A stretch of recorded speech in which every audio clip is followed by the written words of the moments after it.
Guys, demo namin ito. Ito yung projector namin for the Grandia. So, ito yon. Mahina kasi yung ilaw ng Grandia, yung mga bago. Mahina yung fog light niya. So, meron kaming projector type LED. So, projector and LED plug and play. This is Super Grandia na bago. Plug and play. Walang modification. Walang ma-void sa warranty. Installation, mga 30 to 45 minutes. So, ito, direct compare. Pakita natin. Ito, papakita kasi yung side by side.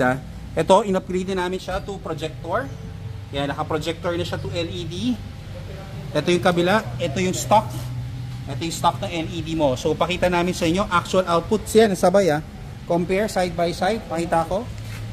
Ayan Ito yung fog light mo na projector. Ganyan siya kalakas. Super lakas for fog light lang yan. Fog light lang yan. Yan, ganyan siya kalakas. Yung kabila, ito yung standard. Tama, tatakpan natin. Ito yung standard Takpan mo na.